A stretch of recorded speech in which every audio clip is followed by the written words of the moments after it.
안녕하십니까? 제17회 제주포럼에 참석해주신 여러분 반갑습니다. 지금부터 공존과 협력의 남북관계 패러다임 모색 세션을 시작하겠습니다.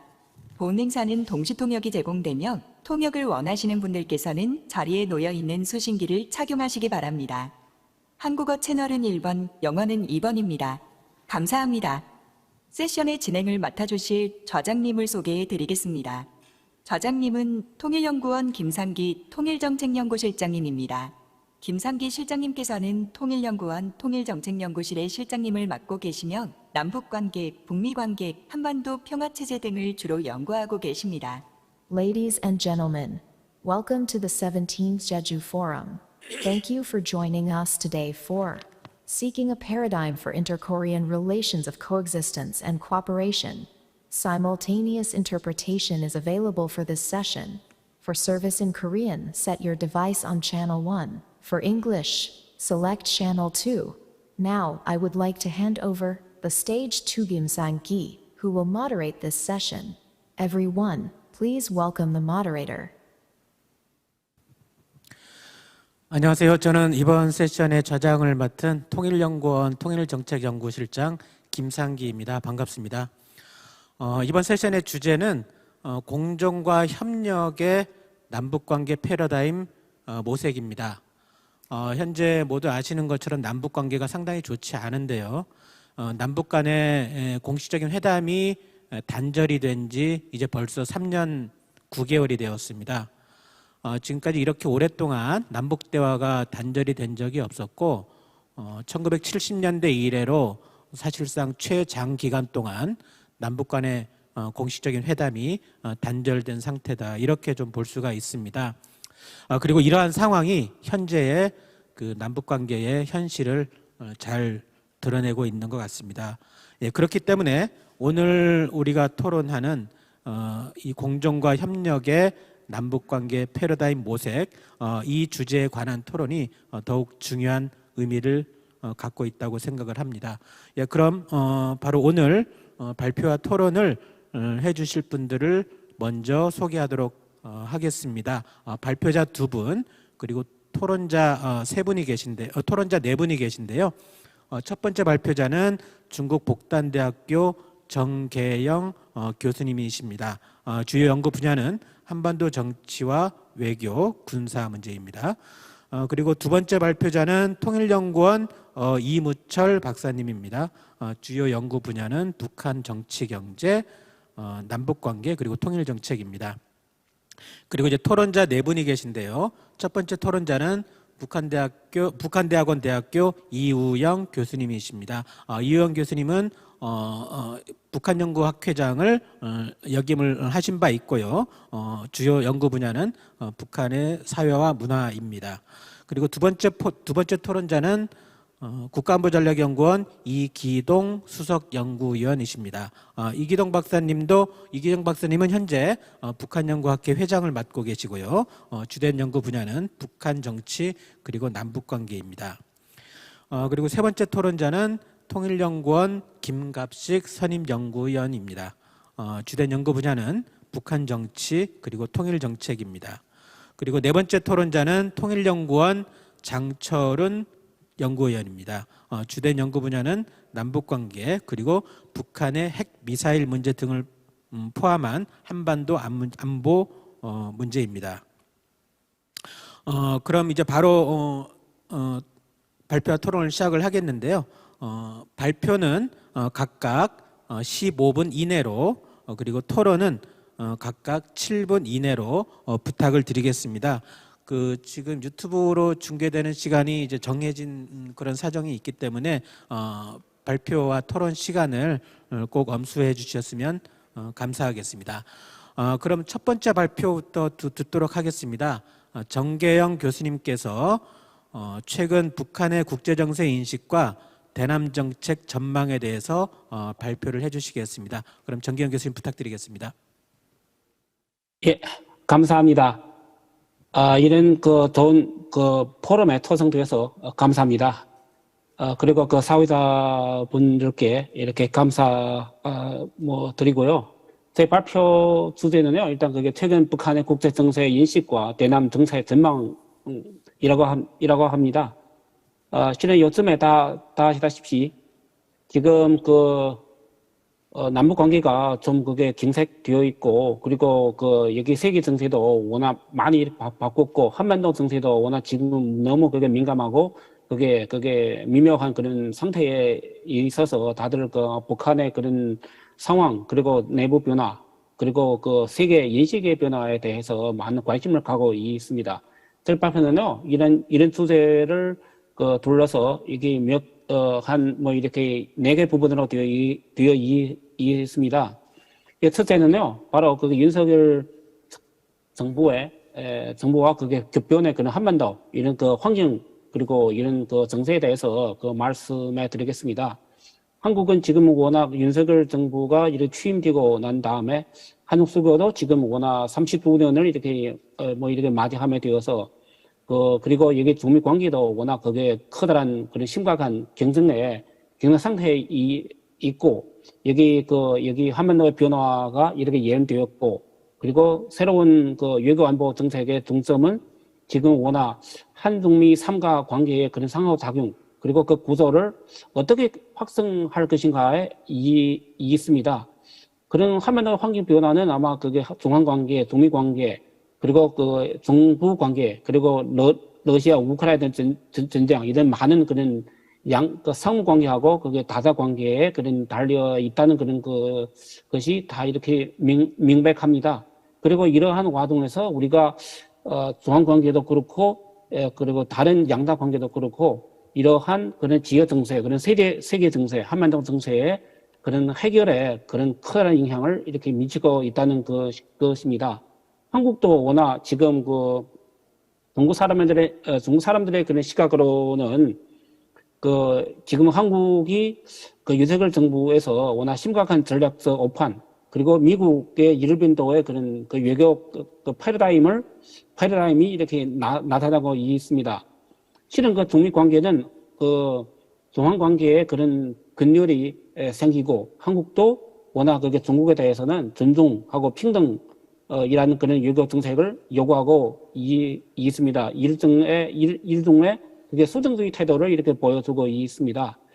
아무튼 그렇게 미국이 지금 주도하는 새로운 국제 그런 연맹 그리고 단체에 참여하면서 그런 아마 그게 전략 자산도 워낙 한국의 그런 도입을 구애하는 그런 한편 경제적으로도 그게 IPEF 그리고 과학적으로도 이렇게 칩4 이런 요인으로 인해서 중국과의 관계를 아마 단절하고 문화적으로 그게 반중 감정도 이렇게 거둬지고 있는 상황에서 중한 관계도 앞으로는 많은 변화가 이게 있다는 그런 것을 이렇게 예언해주고 있습니다. 중국도 워낙 그게 한국에 대해서 많은 기대를 갖고 있지만 이런 실은 아마 그게 한국을 이렇게 쟁취하고자 할 것이면서도 아마 기대가 많지 않습니다. 중국도 워낙 지금의 한국의 그런 행동하고 그리고 언사에 대해서 강하게 반응할 것이라는 그런 외교적인 그런 일들이 많이 있다는 그런 것입니다. 두 번째로는 바로 그게 지금 한반도에서 아마 그게 전략적 모험의 추세가 갈수록 이렇게 뚜렷하고 있습니다. 한국도 그렇고 아까 말씀해드린 이게 수정주의 그런 태도하고 그리고 미국과의 그런 보조를 이렇게 맞춰서 중국에 대한 그런 포위망에 이렇게 참여하려 하는 그런 제스처를 많이 보여주고 있습니다. 나토의 그런 정보 시스템에 이렇게 가입하고 그리고 양쪽에 사무소도 이렇게 설립하는 그런 것도 이런 것도 아마 군사적으로 중국도 좀 이렇게 자극이 되고 앞으로는 이런 한국과 한미 동맹 그런 영향력을 아마 만약의 경우에 그게 남중국해하고 대만해협에 이렇게 투사하려는 그런 시도가 있으면 아마 더 그게 한중 관계에 그런 그림자를 이렇게 투하할 수밖에 없습니다.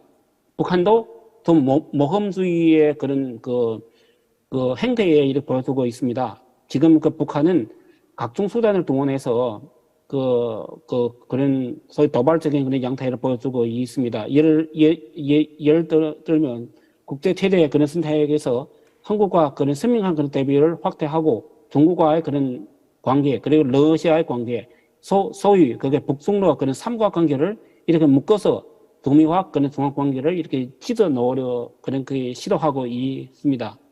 실은 다른 것은 일단 한반도에서 좀 지금 뭐 워낙 그 기회주의의 그런 현상을 이렇게 도래하고 있습니다. 마치 그게 19세기 말 조선 왕조 그 내부의 그런 당쟁 그리고 외교 안보 그런 전략을 이렇게 떠올리게 해주는 그런 현상이라고 할 수 있습니다. 지금 한반도에서 끊임없이 워낙 경쟁적으로 USA를 끌어들여서 그 당시에 대한제국에 급속한 건국과 멸국을 초래한 바 100년 전과 마찬가지로 한반도의 환경은 너무 심각하게 퇴행하고 있으며 그 위험은 갈수록 이렇게 증가하고 있다는 것입니다. 제가 개인적으로는 한국의 그런 국가 원명 부분이 걸린 그런 해라고 이렇게 해도 지나치지 않습니다. 아마 선택에 이렇게 옳고 그름을 떠나서 중국도 이를 이렇게 어떻게 이를 수용할지를 지금 뭐 이렇게 의심하고 있습니다.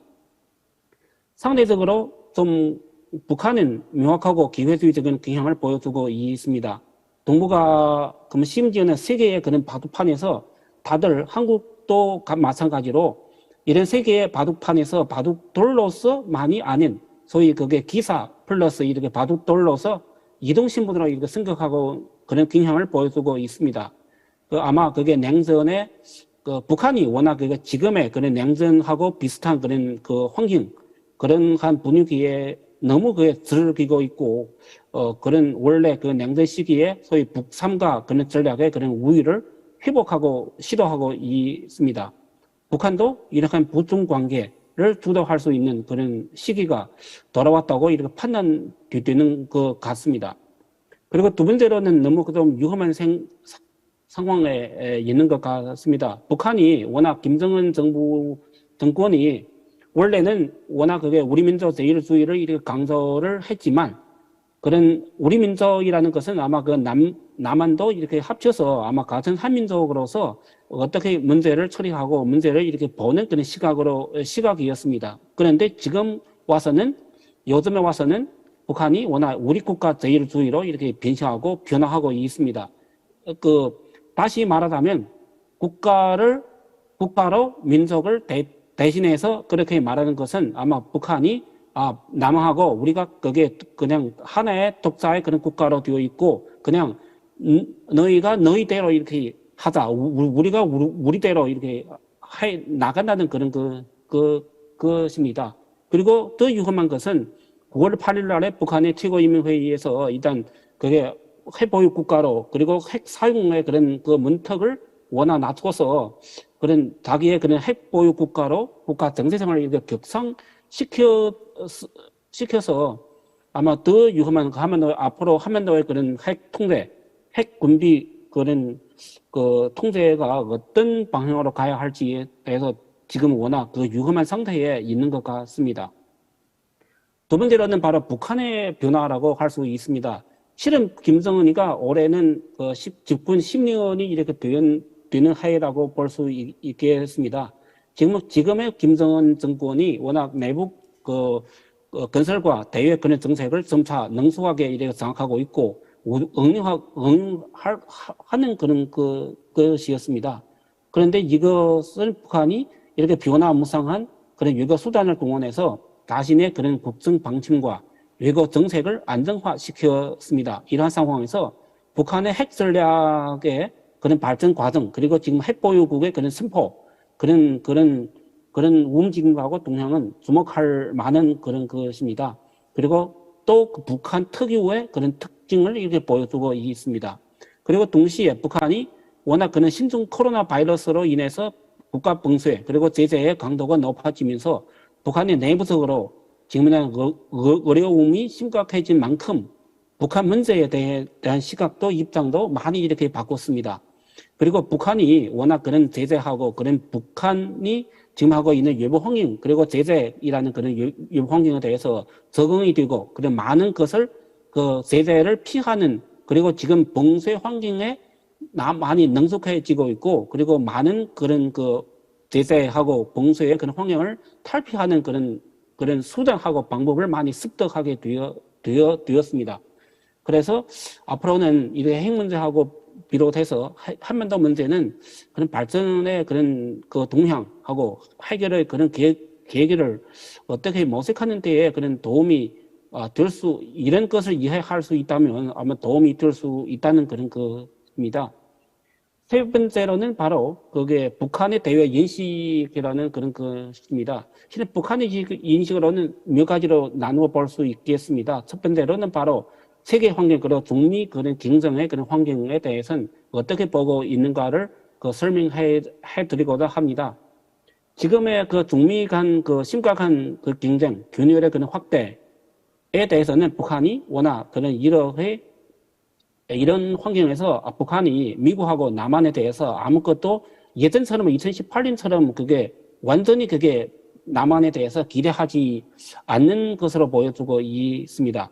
지금 워낙 중미 관계의 급속한 그런 악화는 북한하고 한국에게 이익 확대의 기회를 이렇게 제공해주고 있지만 그런 중미 간에 만약에 협력 분야라고 할 수 있는 것은 그 경제 무역 문제를 주로 그게 가리키고 있습니다. 이거는 북한의 만약의 경우에 중미 간의 협력이라고 할 수 있는 것은 북해이라는 그런 문제밖에 없는 것 같습니다. 만약에 협력이라는 영역이 있다면 북해 문제의 해결에 그냥 양국의 협력이 있는 것 같습니다. 그런데 북한이 이러한 한반도에서 중미 간에 만약의 경우에 그런 협력을 염두에 그런 두고 있고 양국은 중미 간의 협력 공간을 좁히고 자신의 활동 영역을 넓히는 데 적극 나서고 있다는 것입니다. 중국과의 관계에 개선하고 중국의 모든 그런 행동하고 러시아의 모든 행동을 지지해주는 것도 일단 중미 간의 그런 그 관계를 이관시키고 그리고 러시아의 그런 서방 국가의 그런 관계를 이관시켜주는 그런 것입니다. 다시 말하자면 북한이 어떤 행동을 해도 제대로 된 앞으로는 예를 들면 지금은 워낙 안보리에서 북한이 만약의 경우에 핵 실험을 한다고 하더라도 그 안보리에서 제대로 된 그런 응징이 이루어지지 못하게 하는 그런 그 외교 환경을 만들고 있다는 것입니다. 이게 첫째이고 두 번째로는 지금 그 한반도 안에서 지금 북한이 윤석열 정부의 그런 대중국 정책하고 대미 전략의 그런 한중 관계의 그런 불확실성을 이렇게 증폭시켜 주는 것을 간파하고 있습니다. 북한의 시각으로는 한편으로는 이렇게 북미 간 중간자로서 한국의 원래의 역할을 급속히 이렇게 유출시켰고 다른 한편으로는 북중 간의 대화의 그런 유상과 공간을 확대시켰습니다. 그리고 윤석열 정부의 보수적인 성향도 북한으로 원래는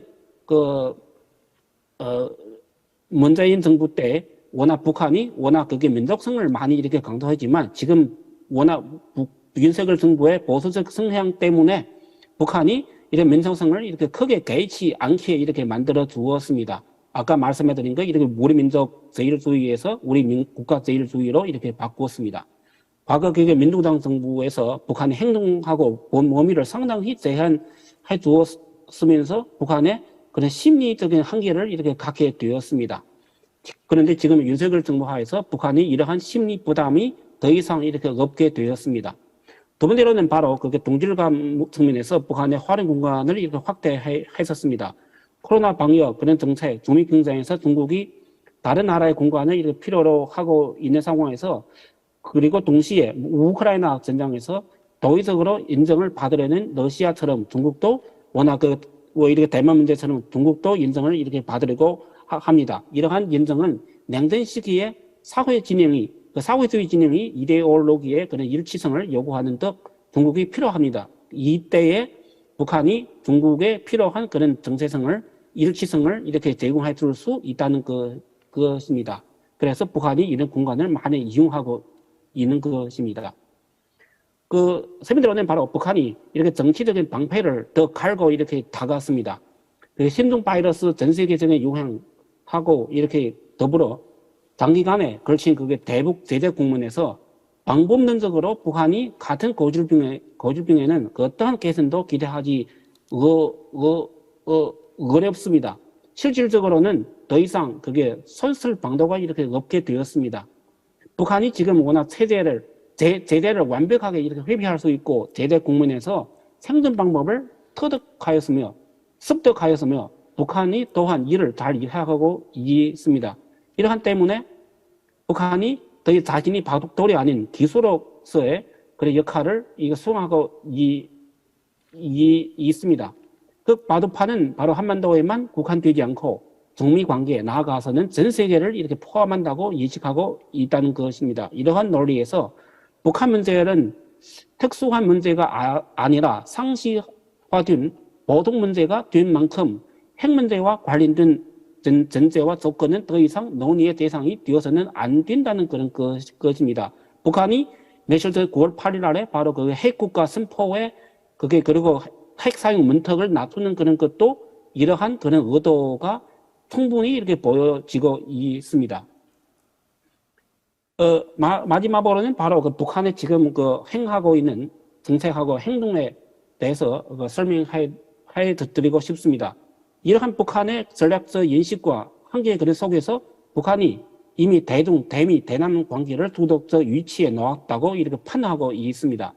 이와 마찬가지로 신종 바이러스의 영향에 따른 국경 봉쇄로 인해서 대북 제재의 의미가 사라지게 되었으면서 북한도 다양한 그런 회피 전략을 습득하고 구축하게 되었습니다. 그리고 또 그게 난처한 것은 국제기구의 그런 역할도 제대로 이렇게 수행하지 못하고 있습니다. 유술되고 그리고 무력화되고 있습니다. 그래서 중국도 워낙 북한의 유일한 그런 구속자이지만 북미 경쟁의 그런 속에서 그리고 러우 전쟁의 영향으로 인해서 북한이 이원 차원에서 중미러가 연합하는 상황이 더는 나타나지 않을 것이라고 이렇게 판단하고 있고 북한도 북한에 대한 각종 그런 제재는 더욱 그게 나타나지 않을 것이라고 인식하고 있습니다.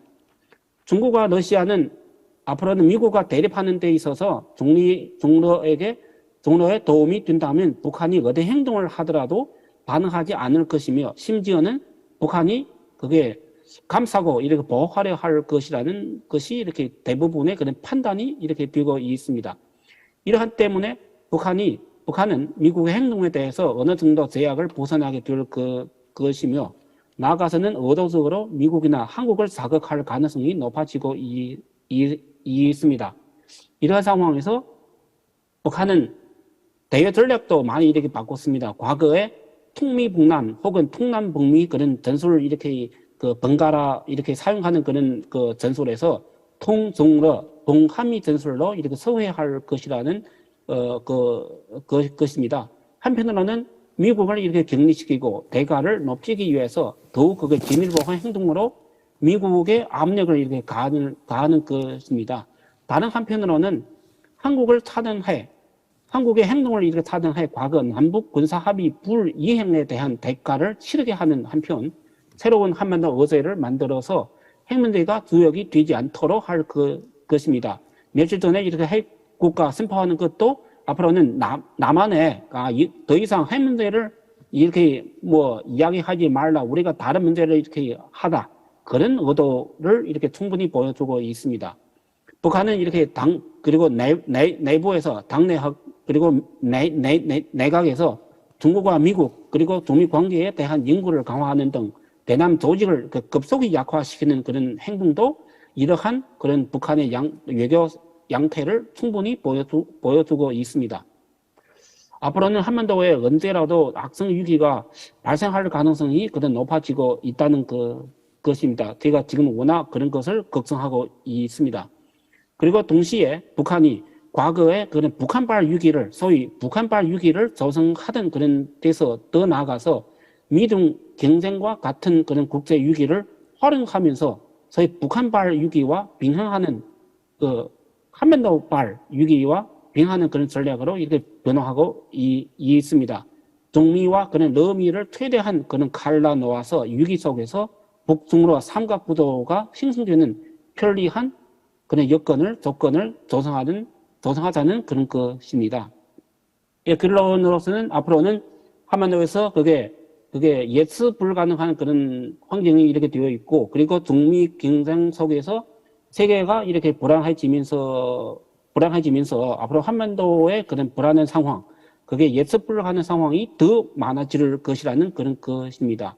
세 번째로는 그게 어떻게 지금의 한반도에서 그런 위기에 원래 그게 위기 소위 그 한반도에 이렇게 그 평화하고 안정 상황의 관리 그런 그 상황에서 우리가 앞으로는 어떻게 예측 불가능한 그런 위기, 그런 심지어는 그런 군사 충돌을 방지하는 데 소위 그게 크라이시스 매니지먼트 그런 형태로 이렇게 한반도를 어떻게 평화로운 그런 한반도를 그 관리하고 통제하는 그런 그 방향으로 우리의 정책을 이렇게 조정해야 한다는 그런 것입니다. 이상으로 제 발표를 이렇게 마치겠습니다.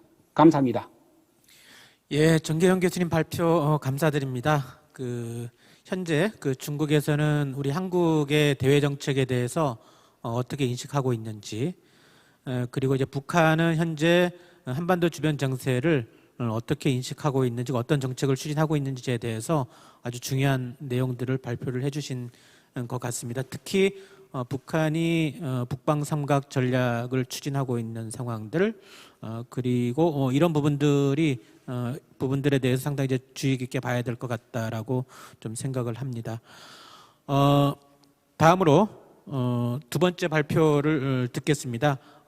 이무철 박사님께서 포스트 코로나 시대 새로운 남북관계 패러다임 모색에 대해서 발표를 해주시겠습니다. 그럼 박사님 발표 부탁드리겠습니다. 예, 지금 소개받은 통일연구원의 이무철입니다. 제가 맡은 발제 주제는 포스트 코로나 시대 새로운 남북관계 패러다임 모색입니다. 논의를 시작하기에 앞서서 왜 새로운 남북관계 인식과 패러다임을 모색해야 되는지, 우선은 이제 코로나19의 충격이 세계 질서나 아니면 안보 인식에 어떤 변화를 가져왔는가, 이거에 대해서 좀 한번 생각을 좀 해볼 필요가 있을 것 같고요. 코로나19라는 게 진짜 모두가 다 피부로 느끼시듯이 일상생활에서부터 세계 질서의 구조적 변화까지 추동하는 동인으로 지금 작용을 하고 있다는 점이죠. 그러니까 기존의 어떤 인종주의나 민족주의의 팽배라든가 집단, 인종, 민족 간의 갈등을 더욱 증폭시키는 그런 그 요인으로 작용을 했고요. 그다음에 코로나19 극복 과정에서 집단 방역과 개인의 자유 간의 충돌이 발생을 했고요.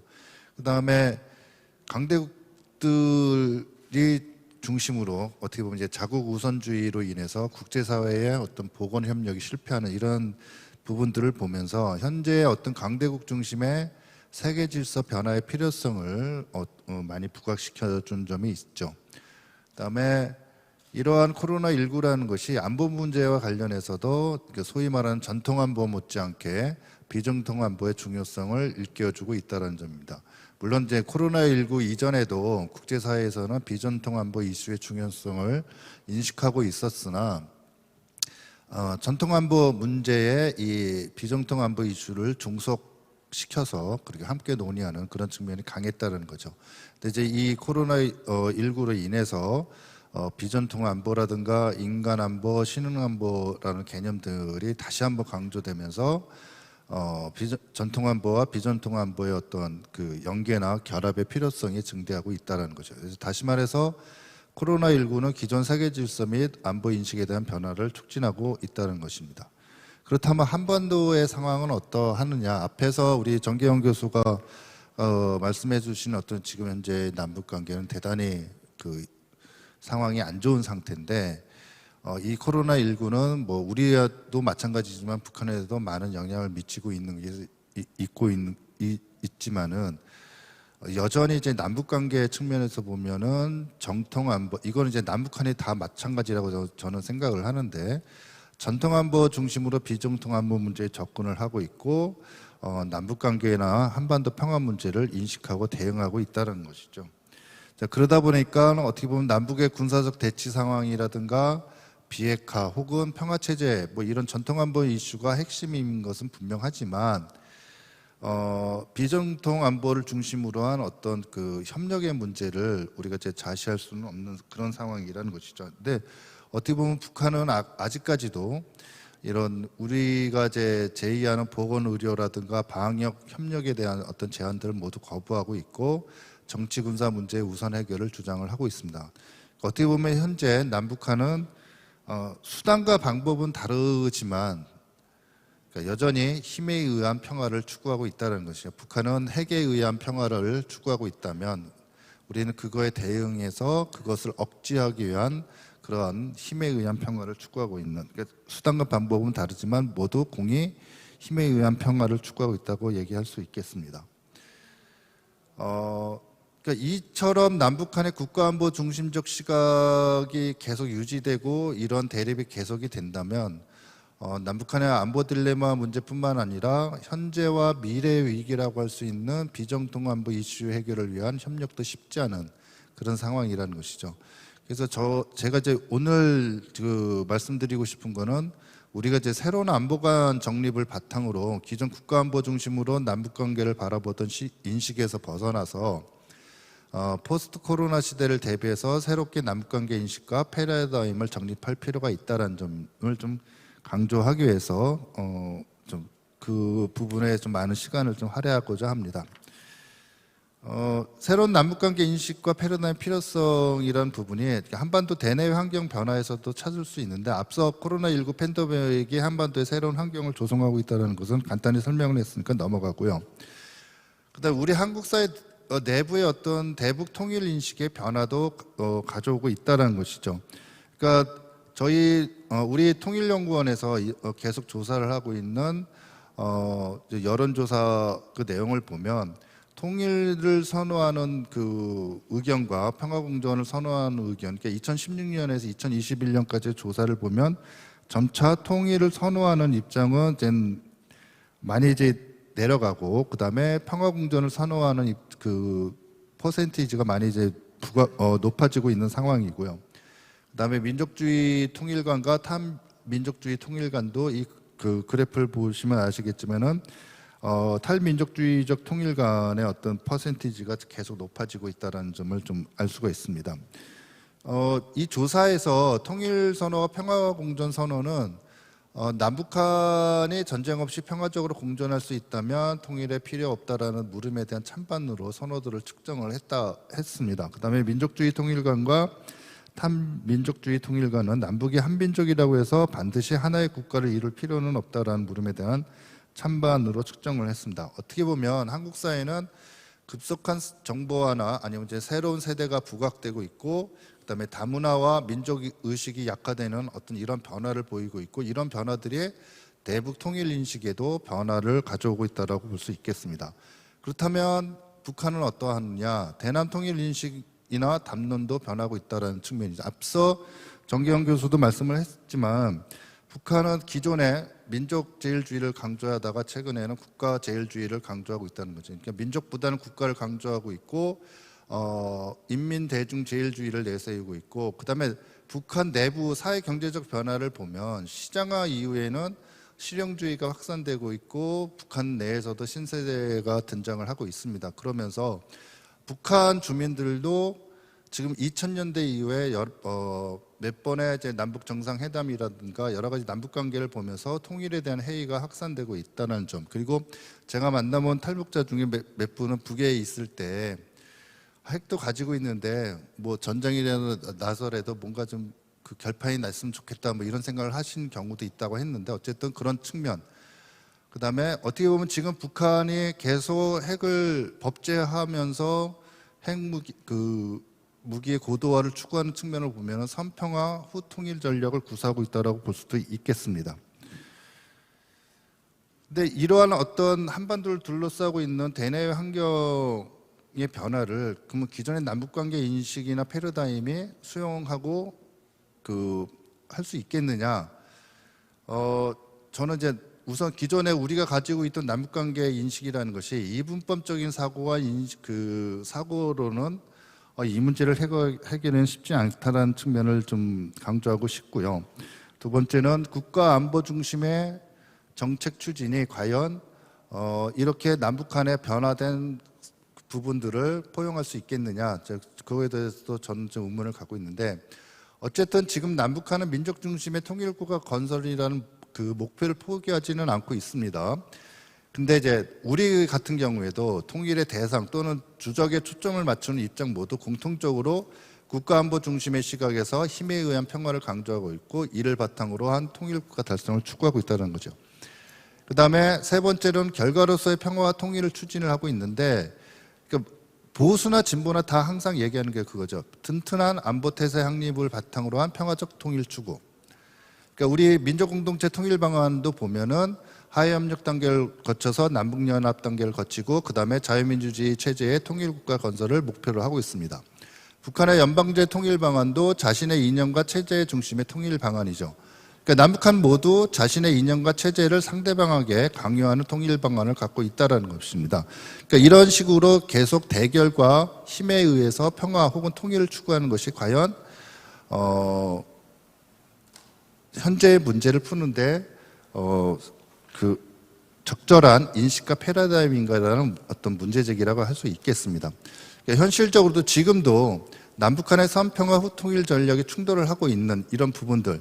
그래서 변화된 한반도 대내 환경 속에서 기존 남북관계 인식이나 패러다임은 한계에 복잡했다. 저는 그렇게 좀 생각을 하고 있습니다.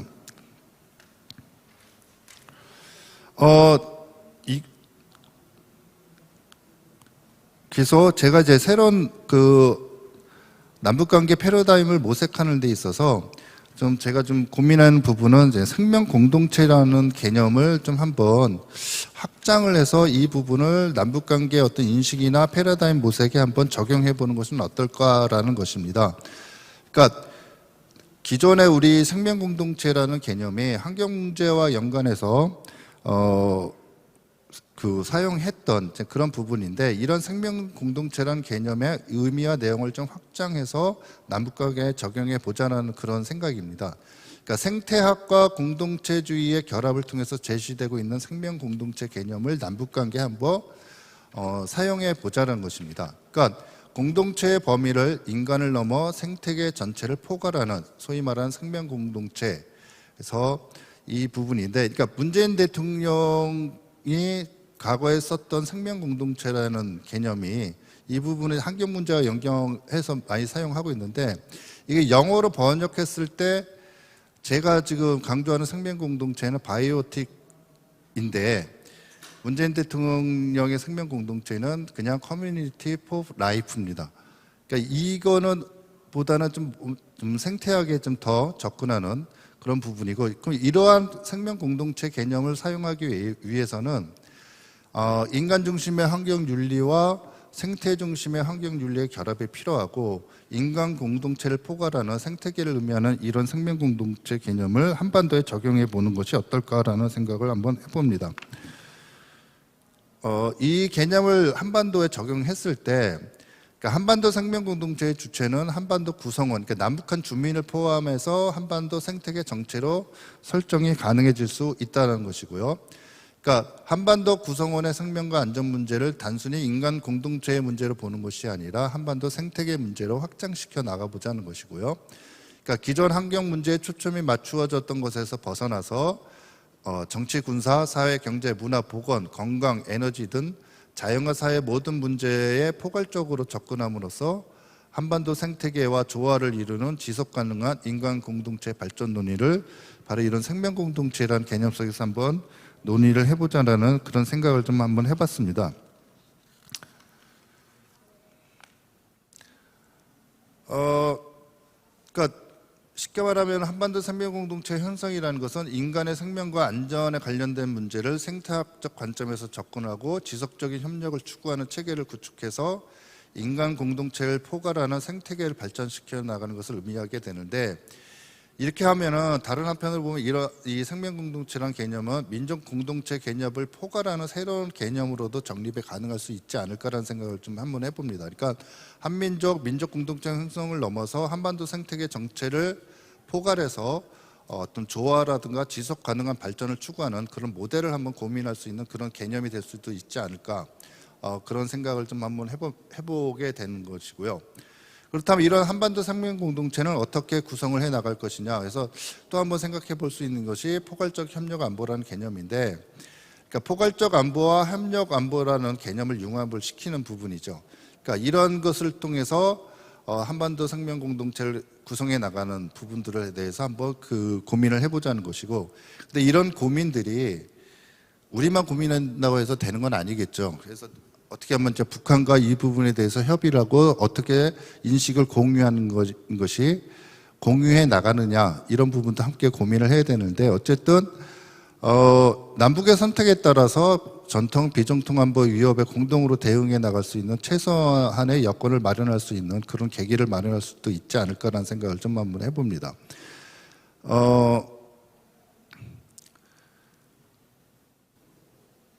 그래서 만약에 이 개념을 가지고 우리가 새로운 남북 관계의 어떤 패러다임을 모색해 나갔을 때 가장 중요한 것은 한반도 구성원의 삶의 질 향상이 한반도 생태계 전체와 대한 고려를 가지고 얘기를 할 필요가 있고, 그러니까 안보, 전통 안보와 비정통 안보의 어떤 연계나 결합이라는 부분 속에서 우리가 좀 초점을 맞춰야 되는 것은 생태 환경 관리라는 측면보다는 생태 환경과의 조화에 초점을 맞추는 부분도 대단히 중요할 것 같고, 이런 것들이 좀 같이 논의를 해 나가면서 생명 공동체라는 개념을 더욱더 의미와 내용을 확장시켜 나간다면 기존의 어떤 이분법적 사고나 인식에서 벗어날 수 있지 않을까라는 생각이 들고, 또한 생명 공동체라는 개념을 적용해 나간다, 현실에 적용해 나간다면 안정적 평화를 넘어서 적극적 평화를 지향해 나갈 수 있지 않을까라는 생각을 한번 해봅니다. 그러니까 결론적으로 말씀을 드리면 북핵 문제로 남북의 평화적 대화 재개의 전망도 불투명한 현재 상황에서 이런 생명 공동체 개념은 매우 이상적이고 추상적일 수가 있습니다. 그러니까 새로운 공동체나 안보의 관점 확립이 어떻게 보면 먼 미래의 문제로 보일 수 있다는 점이죠. 그러나 현재 전 세계가 직면하고 있는 기후 변화와 팬데믹 등 거대한 위협은 인류가 지금까지 한 번도 겪어보지 못한 것이고, 현실주의나 배타주의로는 해결이 불가능하다는 것도 명확하다는 점이죠. 그래서 이러한 어떤 생명 공동체 구상이라는 것을 이상적인 담론이 아닌 현재와 미래 위기 극복을 위한 것으로 구상을 좀 체계적으로 구체화하기 위한 치열한 논쟁과 소통이 진행될 필요가 있지 않을까, 이렇게 말씀드리고 이상 발제를 마치도록 하겠습니다. 예, 이무철 박사님 발표 감사드립니다. 지금 그 한반도의 평화와 그리고 통일 문제 관련해 가지고 우리 남한 내부에서의 인식의 격차, 그리고 뿐만 아니라 남북한 간의 인식의 격차와 갈등, 이러한 부분들을 고려하는 가운데서 이런 한반도에서의 공존과 협력의 새로운 어떤 패러다임을 모색하기 위해서 한반도 생명 공동체라고 하는 개념과 구상을 가지고 접근을 해보자라고 하는 제안을 해주셨습니다. 예, 그럼 이상으로 두 분 발표를 모두 들었는데요. 이제 토론 시간입니다. 그래서 이제 네 분의 이제 토론자를 이제 모셨는데요. 각각 7분 이내로 토론을 좀 부탁을 드리겠습니다. 그럼 우선 먼저 이우영 교수님께 토론을 부탁드리겠습니다.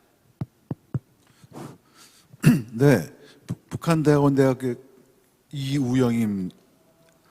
그 두 분 발표를 잘 들었고요. 많은 좀 공부가 된 것 같습니다.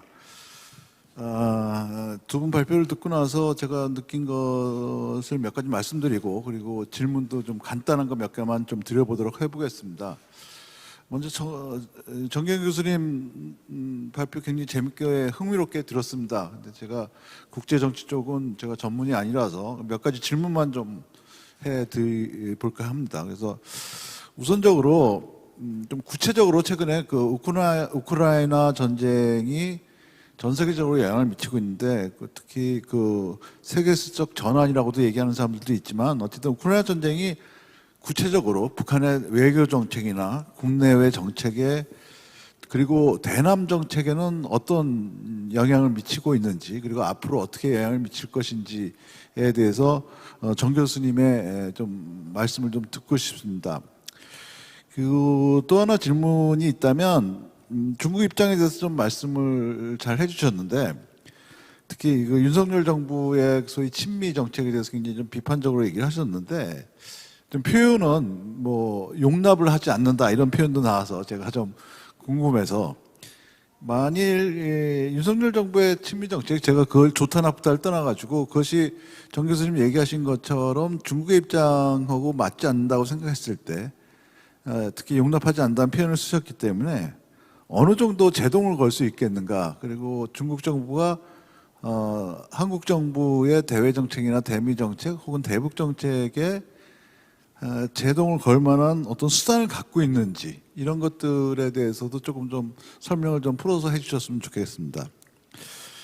다음은 이무철 박사님 논문에 대해서 좀 집중적으로 좀 더 말씀드려볼까 하는데 하여튼 전체적으로 이 박사님 얘기하셨던 어떤 그 포스트 코로나의 영향 이런 것들은 뭐 전 세계적으로 그리고 우리도 마찬가지고 남북 관계에서도 영향을 미칠 수밖에 없을 거라고 보고 있기 때문에 전체적인 논의에 대해서 근본적으로는 좀 동의하고 있는데요. 다만 제가 생각하는 몇 가지를 조금 좀 말씀드리자면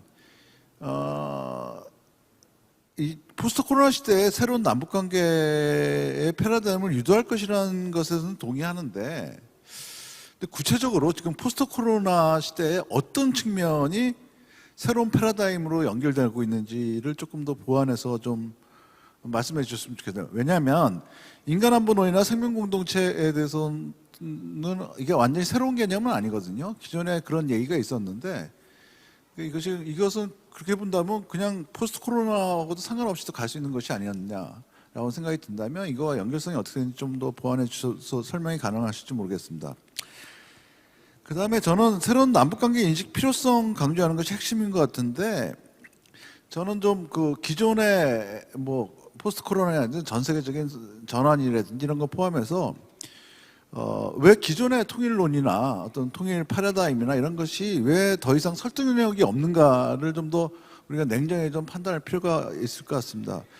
근데 남한 변화도 그렇고 뭐 정보화라든지 새로운 시대 뭐 민족의식 약화 이런 것들이 있고 여기 발표한 글에도 나와 있지만 특히 북한의 변화 이거는 앞에 정 교수님도 얘기했지만 이런 것들도 있겠고 그 다음에 사실 이거 말고도 그냥 범지구화라고 글로벌라이제이션 정보화 진전 자체가 또 끼치는 영향도 있겠고 뭐 어쨌든 그다음 부분적으로 포스트 코로나의 그 물리적 접촉의 제한 이런 것들도 영향을 미칠 것 같은데 어쨌든 기존 논의가 왜 설득력이 없고 한계가 있는지를 좀 더 분명히 해야지 새로운 패러다임이나 논의의 필요성이 생기는 것이 아닌가 이런 생각을 좀 하고 있습니다. 그래서 좀 기존 논의들이 그냥 정책이 바뀌었다, 정부가 바뀌었다고 해서 그냥 비판하는 것이 아니라 좀 구체적으로 하나하나 검토해가지고 뭐가 문제가 있는지 좀 볼 필요가 있을 것 같습니다. 근데 뭐 담대한 뭐 정책 뭐 이런 것과 통일 대박론 이런 게 어떻게 차이가 있는지 이런 것들을 좀 구체적으로 검토해야지 새로운 논의가 좀 발전할 수 있지 않을까 그런 생각을 하고 있을 것 같고요. 그 다음에 당연히 북한에 대한 통일론 변화를 조금 더 구체적으로 봐야 되지 않나 이렇게 생각합니다. 얼마 전에 그 김여정 담화가 좀 화제가 됐었는데 저는 개인적으로 뭐 말이 셌다 비판이 셌다라는 것보다 굉장히 전 주목했던 것이 김여정이라고 하는 최고위급에서 니네는 니네대로 살고 우리는 우리대로 살자 이 얘기가 공식적으로 나왔다는 걸 굉장히 주목하고 있습니다. 그러니까 국가주의를 벗어나 가지고 소위 두 개의 국가라는 것을 명백히 하고 있다라는 것이 나온 것 같은데 북한도 이렇게 꼼꼼히 좀 보면은 소위 뭐 낮은 단계 연방제 이후에도 2000년 이후에도 통일론은 굉장히 변하고 있고 이런 것들 그런 것들을 좀 더 봐야 되지 않겠는가 이런 것들을 토대가 좀 마련돼야지 소위 새로운 그 안보론이라든지 남북관계 패러다임에 대한 논의가 좀 더 적합성 있는 얘기가 나오지 않을까 이런 생각을 할 필요가 있을 것 같습니다. 그리고 대남 도발이나 이런 것들도 조금 더 명백하게 좀 구별해서 볼 필요가 있을 것 같아요. 특히 한국 사회에서는 북한에서 얘기하면 무조건 다 도발이다 그래가지고 말을 하든 행동을 하든 막 이런 얘기를 해가지고 다 퉁쳐서 얘기하는 경향들이 있는데 그것도 좀 세밀하게 보면 굉장히 많이 바뀌고 있거든요. 근데 김정은 시대 들어서는 어쨌든 간에 말은 어쩔지 모르겠지만 근데 도발이란 것도 굉장히 바뀌고 있고 소위 도발이라고 얘기하는 것들도 그리고 9.19 군사합의가 뭐 형해화되고 의미가 없다고 얘기했지만 직접적인 도발 같은 것들은 분명히 제어하고 있는 것들이 있거든요. 그래서 이런 것들도 좀 꼼꼼히 좀 봐야지 새로운 논의가 좀 갈 수 있지 않을까 이런 생각이 들고 있습니다. 그다음에 이 발표문에도 나중에 민족 담론 담화에 대해서 민족 담론이 약화되는 거에 대해서도 좀 생각해 볼 필요가 있는데 저는 그 남북 관계에 있어서 민족이란 문제가 좀 비유적으로 계륵 같다고 보고 있습니다. 그거를 버릴 수도 없고 그걸 집착할 수도 없고 그런 것들인데 이것들도 우리 현실, 우리 한국 사회뿐만 아니라 북한 사회에서도 그렇고 당연히 세계사적으로도 이 민족 담론이란 것이 통일 이슈와 남북 관계에서 어떻게 연결시킬 것인가 이런 것들도 조금 더 고민해 봐야 될 필요가 있다라는 생각을 갖고 있습니다. 마지막으로 필자가 남북한의 선평화 후 통일 전략의 충돌이라는 표현을 쓰고 있는데 이게 굉장히 재밌는데 왜 재밌다는 표현이 적절할지는 모두가 선평화 후 통일 전략으로 바뀌고 있는데 왜 싸우고 있을까 이런 생각이 듭니다.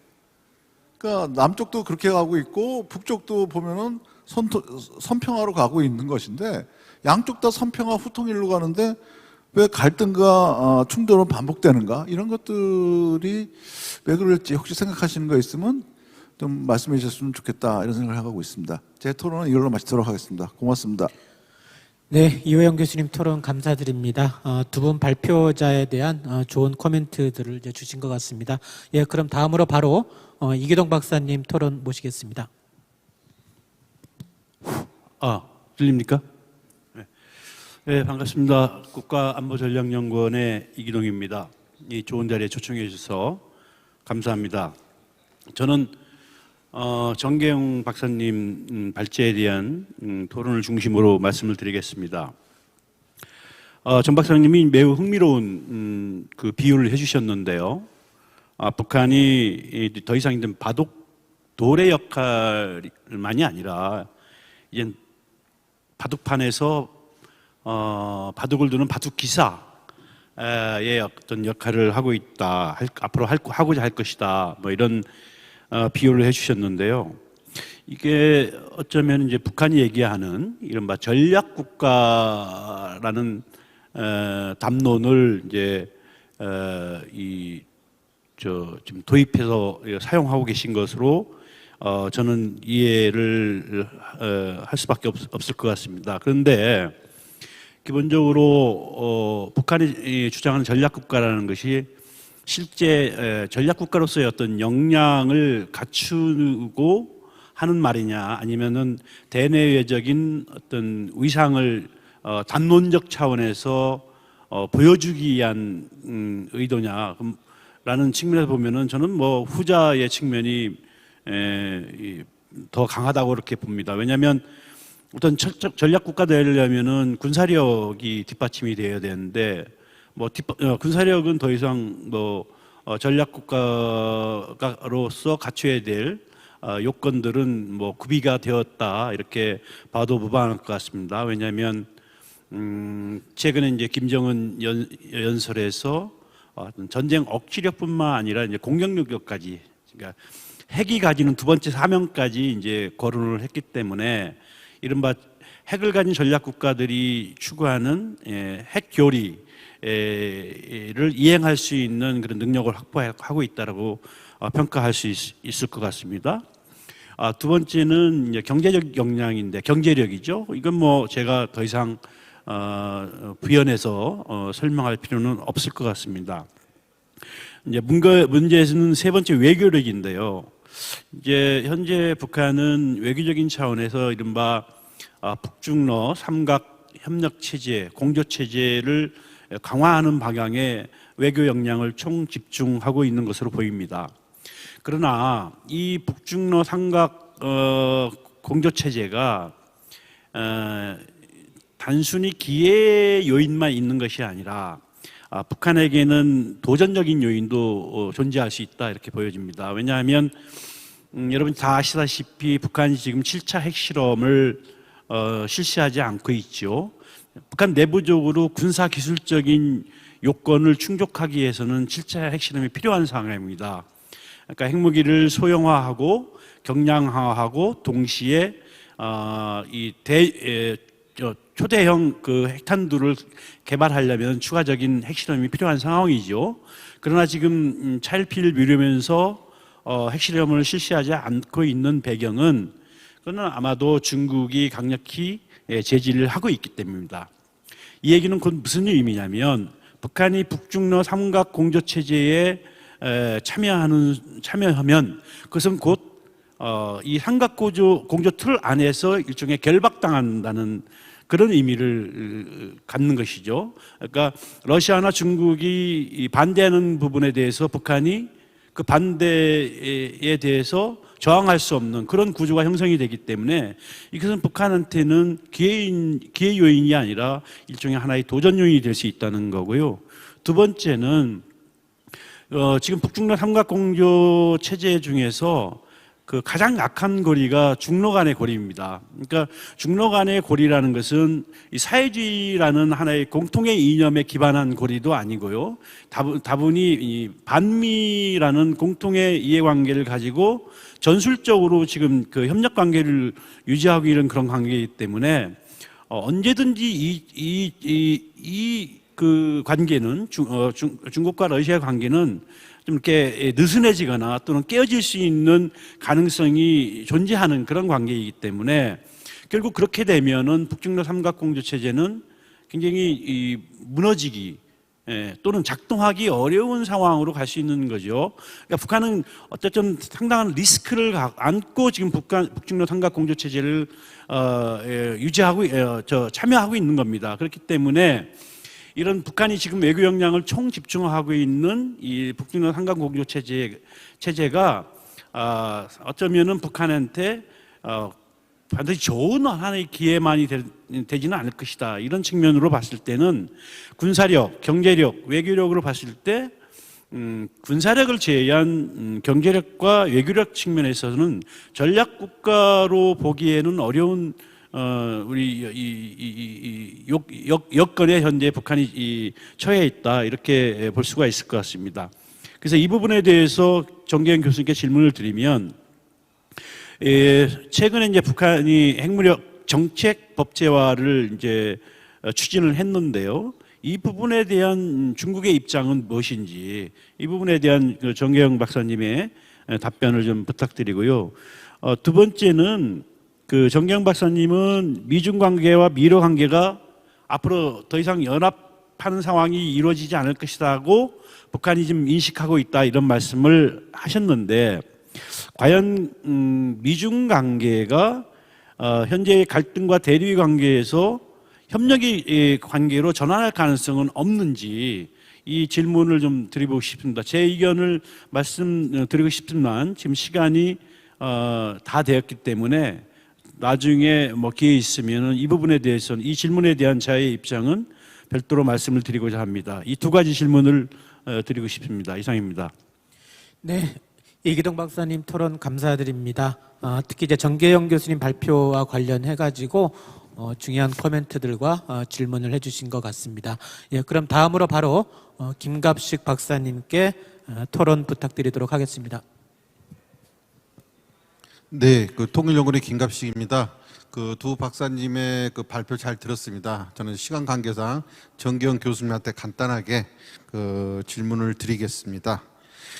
질문에 앞서가지고 제가 생각하기에 북한의 대남 정책의 특징을 나타낼 수 있는 키워드는 특히 2019년 여름을 경과하면서 나타내는 특징은 여기 키워드는요, 뭐 힘을 통한 평화, 그다음에 핵무력을 갖춘 북한의 지혜에 맞는 그 변천된 시대의 요구에 맞는 대남 관계, 국가성, 그다음에 뭐 근본 문제 이런 부분들의 그 북한의 대남 정책의 주요 내용이 농축되어 있지 않나 그런 생각들을 해보고 특히 윤석열 정부에 들어와서 북한은 그 냉전 시기 사회주의 대국으로부터 경제적 안보적 지원을 얻는 이른바 냉전의 역사적 행운을 현재에 와서는 미중 전략 경쟁과 러시아 우크라이나 전쟁을 계기를 통해서 다시 한 번 더 신냉전의 역사적 행운을 적극 활용하여서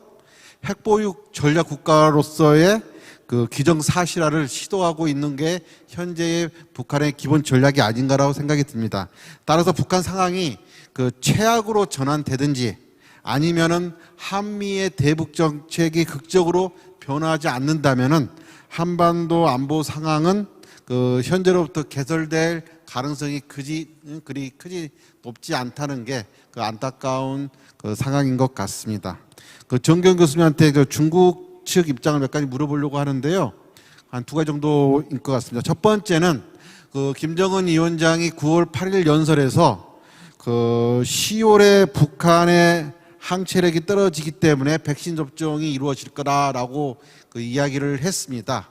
그 중국 측에서는 그 북한의 그 백신 접종이 어떻게 이루어질 것인지에 대한 그 전망, 즉 국제사회라든지 남북 협력보다는 우리가 예상하기에는 중국과 러시아의 백신을 가져올 가능성이 높을 것 같은데 여기에 대해서 어떻게 전망하고 있고, 그러면은 뭐 인도적 지원이기 때문에 어떠한 방식이라도 백신 지원이 되는 것은 긍정적인 측면이지만은 이 백신 지원이 오히려 그 북한이 국제사회와 아니면 남북 간의 협력보다는 북중러 협력을 강화시키는 계기로서 이 문제 역시 작동하지 않을까, 그런 그 좀 암울한 전망도 있을 수 있는데 거기에 대해서 어떻게 생각하시는지 그 말씀해 주시면 고맙겠고요.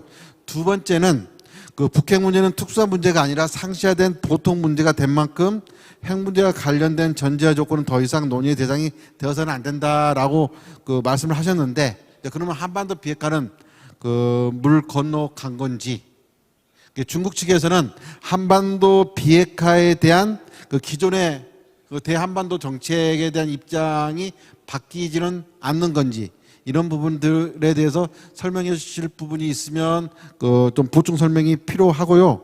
물론 이제 북한은 김정은 위원장 연설에서 뭐 우리의 핵 정책이 바뀌자면 세상이 변해되고 조선반도의 정치 군사적 환경이 변화하는 그 전제 조건이 있는 부분들은 그 약간의 희망이라도 볼 수 있는데, 어쨌든 그 남북 간의 북미 간의 신뢰가 부재한 상황 속에서 신냉전 구도가 보다 강화되는 가능 속에서 이것을 타개할 수 있는 방안이 뭔지, 일부에서 이야기되고 있는 그 육자 회담이 과연 실현 가능성이 있고, 그다음에 육자 회담이 열렸을 때의 그 효과성, 효율성이 얼마나 있는지 그 정교영 교수님의 어떤 그 말씀을 듣고 싶습니다. 예, 이상입니다. 예, 김관식 박사님 토론 감사드립니다. 김관식 박사님도 북한의 최근 핵정책 관련된 내용들 관련해 가지고 중요한 코멘트들 그리고 질문들을 해주신 것 같습니다. 예, 그럼 다음으로 장철원 박사님께 토론을 부탁드리겠습니다. 지금 장철원 박사님은 화상으로 현재 연결되어 있습니다. 예, 장철원 박사님 부탁드립니다. 네, 실장님 감사합니다. 좋은 회의에 현장에 직접 같이 참석을 했었어야 되는데 개인적인 사정이 생겨서 그렇게 하지 못했습니다. 예, 그 부분은 송구하게 생각합니다. 일단 정계영 교수님 발표하신 거에 대해서 잘 들었고요. 굉장히 재밌게 들었습니다. 원래부터 과거부터 알고 계시던, 제가 개인적으로 알고 계시던 분인데 이렇게 또 화상으로나마 오랜만에 만나뵙게 돼서 반갑다는 말씀도 드립니다. 일단 앞서서 이우영 교수님하고 이기동 박사님, 김관식 박사님 다 말씀해 주신 내용하고 비슷한데 정계영 교수님께 한 가지 좀 여쭤볼 만한 내용이 있는 것 같습니다. 그러니까 북한 발표 내용 중에서 북한이 중미와 중한 관계를 찢어 놓으려고 시도한다라고 그런 내용이 있는데, 앞서 이제 이우영 교수님께서도 비슷한 질문을 해주신 것 같습니다. 이게 글자로만 보면 두 가지가 가능한 것 같은데, 미중 관계하고 한중 관계를 별개로 만들려고 한다는 게 하나가 있고, 그다음에 또 하나는 미중 사이에서 북한이 미국과 중국 사이를 찢어놓고, 한국과 중국 사이에서 북한이 이 두 국가를 찢어놓고, 뭐 이런 식으로 두 가지 해석이 가능한 것 같습니다. 근데 미중 관계와 한중 관계를 분리시키려고 한다, 북한이. 이거는 사실 뭐 북한의 대외 정책이나 이런 것들을 봤을 때는 적절한 해석은 아닌 것 같습니다. 그러면 남는 해석은 미국과 중국 사이에서 미중 관계를 북한이 찢어 놓으려고 하고, 한중 관계를 북한이 찢어 놓으려고 하고, 그런다는 의미로 해석이 되는데, 과연 북한이 그럴 만한 역량이 있는지가 좀 궁금합니다. 그러니까 특히나 미중 사이의 갈등은 북핵 문제를 포함해서 이른바 북한 문제뿐 아니라 안보와 경제 모든 분야, 모든 사안에서 야기되고 강화되고 앞으로도 더욱 악화될 것이라는 전망이 지배적인데, 이 얘기를 뒤집으면 이제 북한 문제가 미중 간의 갈등을 야기 강화하는 요인 중 하나에 불과할 수 있다는 거고요. 어쩌면 미중 사이에서는 북핵 문제를 포함한 북한 문제보다 훨씬 더 크고 중요하며 무거워서 해결하기 어려운 문제가 더 많을 수 있다. 다시 말씀드리면 북한이 미국과 중국 사이를 찢어놓을 수가 있겠느냐, 그런 역량이 있느냐 하는 말씀을 좀 질문을 드리는 겁니다. 또 일각에서는 그런 얘기도 합니다. 그 북한의 비핵화라는 것이 결국에 북핵 문제 해결이라는 것이 미국과 중국이 협력할 수 있는 몇 안 되는 사안이기도 하다. 그런 평가들도 있기 때문에 요즘 정계영 교수님께서 말씀하셨던 찢어놓으려고 한다는 게 무슨 의미인지, 북한이 그런 역량이 있는 것인지에 대해서 좀 여쭤보고 싶습니다. 이무철 박사님께서 발표하신 내용도 역시 전반적으로 올해 같이 연구를 진행하고 있기 때문에 많이 공감하고 있고요. 한 가지만 좀 관련해서 제 의견을 말씀을 드리고자 합니다. 코로나19가 기존 세계 질서 및 안보 인식에 대한 변화를 촉진했다는 말씀에 전적으로 공감을 하고요. 하지만 이 코로나19가 촉진한 이런 변화의 연장에서만 이른바 포스트 코로나 시대를 예상하는 흐름은 조금 다소 아쉽지 않나.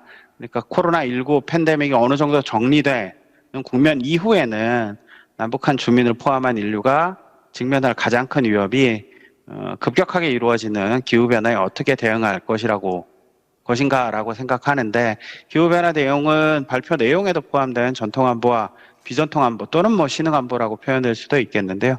모두에 복합적으로 영향을 미치는 사안이라는 점에서 간단하게라도 포스트 코로나 시대를 예상하는 대목에 기후변화 대응과 관련된 내용을 포함시켜 주시면 어떨까라는 생각을 갖고 있습니다. 예, 이상입니다.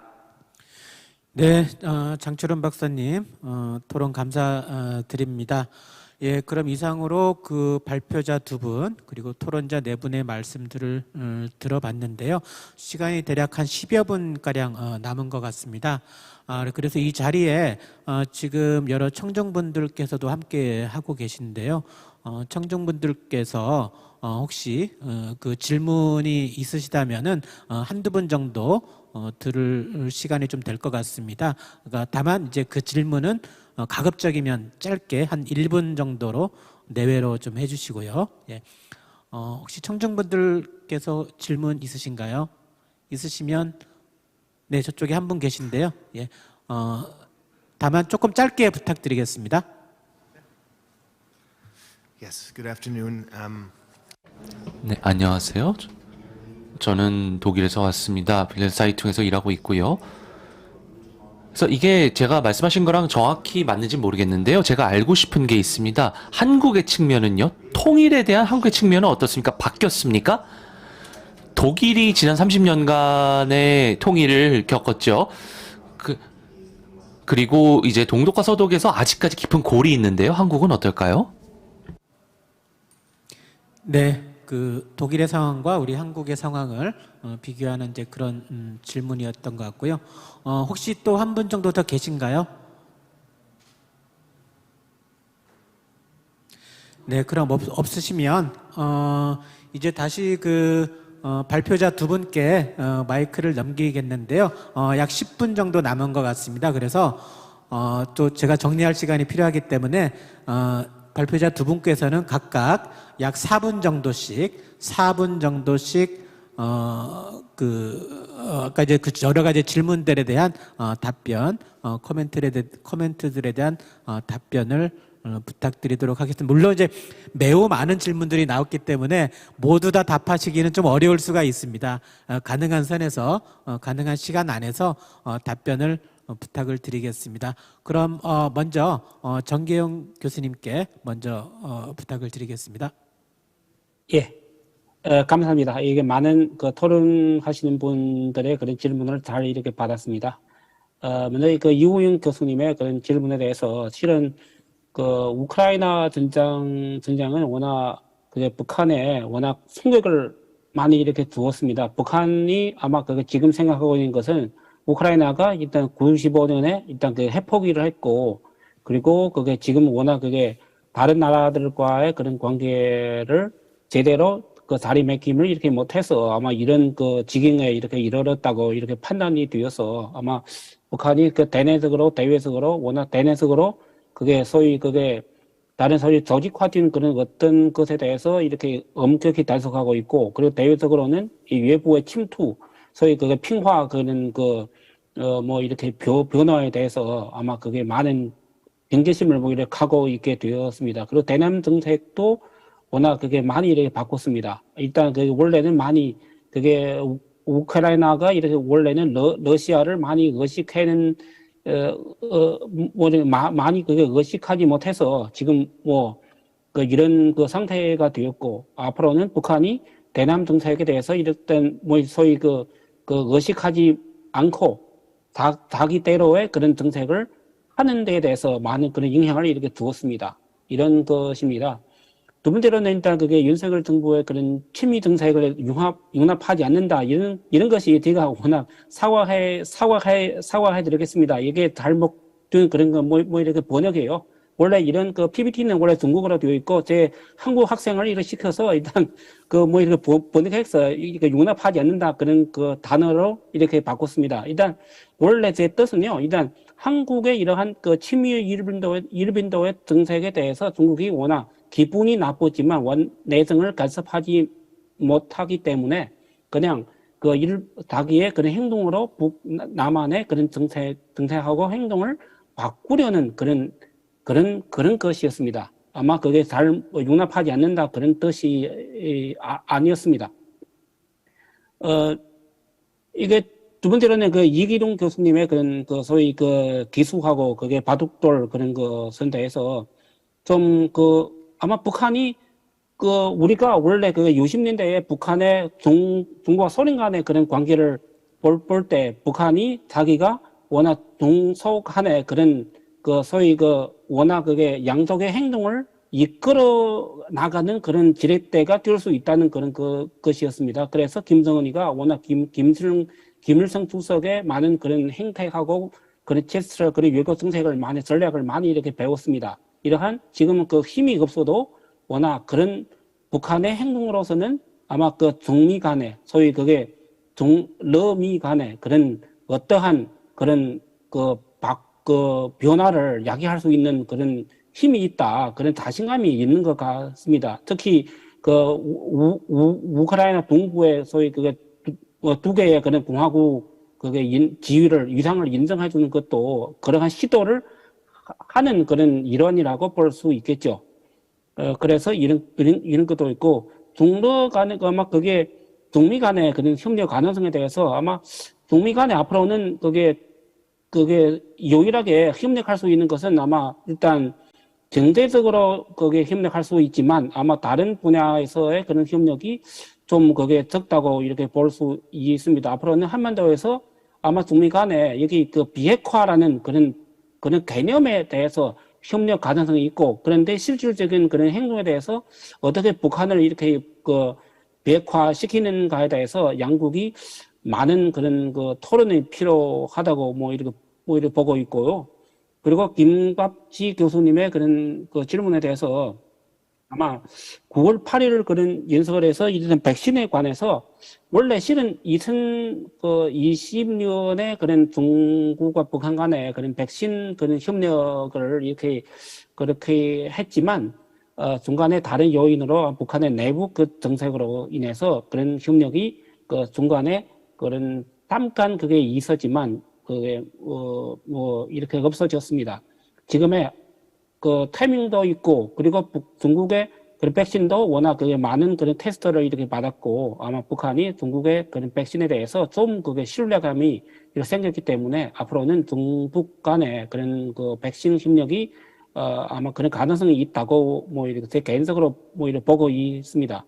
두 번째로는 아마 북핵 문제 이렇게 보통 상식화 문제에 대해서 앞으로는 이러한 상황에서 특히 북한이 핵보유를 선포하고 있고, 그런 핵사용도 일단 공언하고 있기 때문에 비핵화는 물론 그게 많은 그런 예전보다 더 그게 큰 그런 어려움을 이렇게 직면해야 하는 데에 대해서 앞으로는 제 개인적 생각이지만 양쪽 그 비핵화 문제에 대해서는 원래 그게 상계 빙행의 중간에 그 단계별로 북한이 어떠한 그런 비핵화 행동을 하고 난 다음에 그 다른 한편은 우리가 어떻게 대가를 이렇게 제공해 주는 데에 대해서 이렇게 더 고민을 해야 하지 않을까 그렇게 생각하고 있습니다. 앞으로는 특히 그게 육사회담 같은 그게 다다 그런 플랫폼이 요용성이지만 그런 요용성을 갖고 앞으로는 더 그게 선진화된 개량된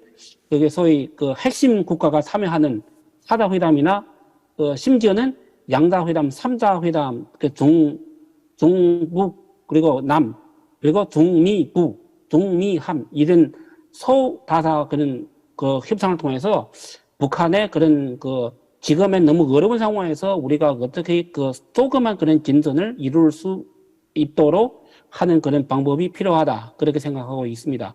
장선현 박사님의 그런 그 질문에 대해서 실은 그 아까 말씀해드렸지만 북한이요 북한에 실은 다들 그게 전략적으로 아마 그게 좀 문제가 있지만 전술적으로 북한이 항상 그게 전술적으로 북한의 그런 외교 정책이나 안보 정책이나 다 그게 성공한 사례가 엄청 이렇게 많았습니다. 그래서 북한이 그렇게 중미 간의 그런 그 관계를 영향을 미칠 수 있다는 그런 자신감을 충분히 갖고 있다는 것입니다. 그래서 북한이 앞으로는 아마 그 중미 간의 어떠한 북한의 생각으로는 중국에 도움이 될 수 있는 어떠한 그 행동이나 그런 것을 보여주고 어떻게 미국과의 그런 관계에서 어떻게 중미 관계에 중국한테 그게 중미 관계에 그런 관계를 바꿀 수 있는 어떠한 지렛대를 제공해 줄 수 있는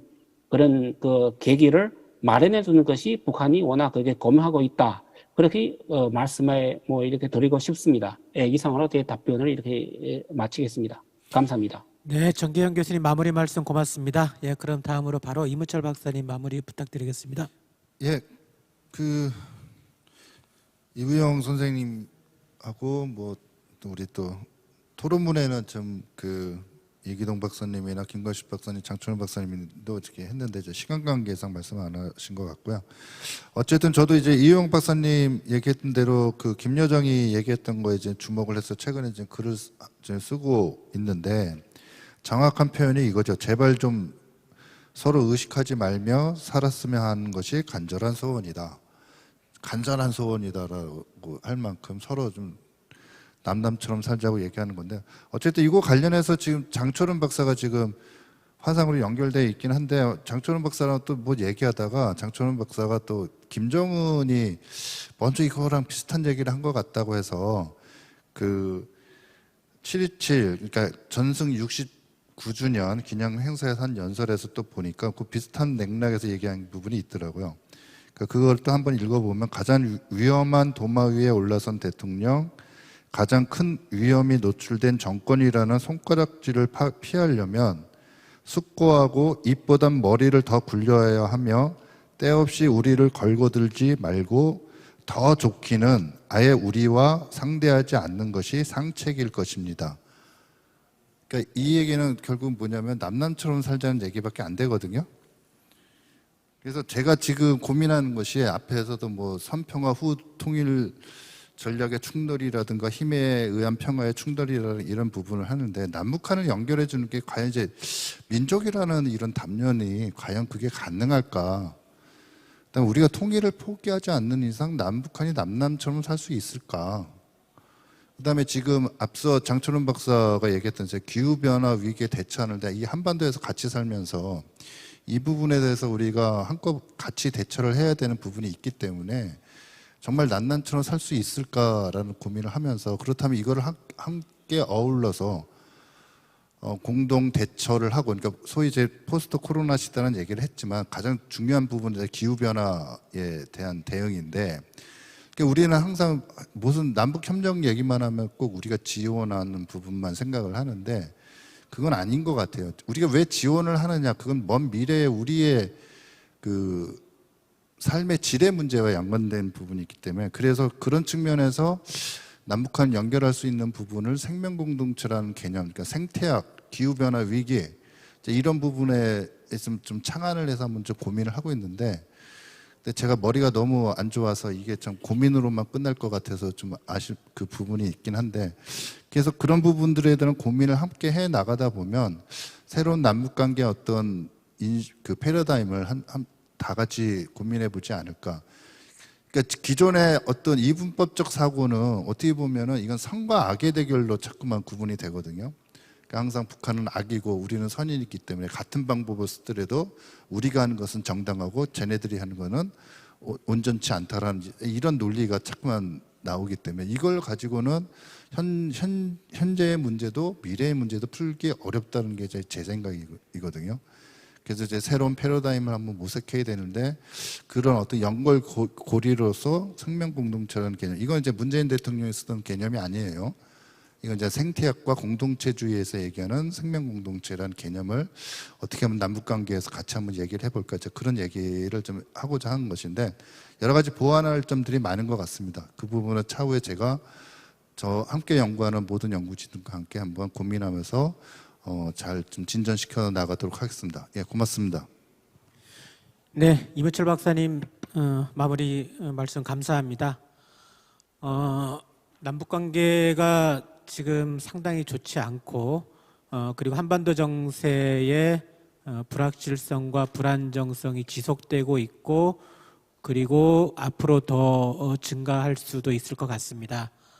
이러한 상황에서 오늘 우리의 이제 토론이 이 남북 관계를 개선시키고 한반도를 더 안정화시키는 어떤 뚜렷한 해답을 제시하지는 못했을 수도 있지만, 현재 상황을 좀 더 잘 이해하는 데는 매우 큰 도움이 되었을 거라고 생각을 합니다. 그리고 현재 상황에 대한 분석에 각자에게도, 서로 발표한 토론자들께도 도움이 되었을 거라고 생각을 합니다. 그리고 이러한 현재 상황에 대한 이해의 폭의 증대가 결국에는 앞으로 이런 이제 남북 관계의 교착 상태, 이 북한 핵 문제의 교착 상태를 풀어 나가는 데 있어서도 결국에는 큰 도움이 될 거라고 이렇게 생각을 합니다. 예, 그럼 이상으로 공존과 협력의 남북 관계 패러다임 모색을 주제로 한 세션을 모두 마치겠고요.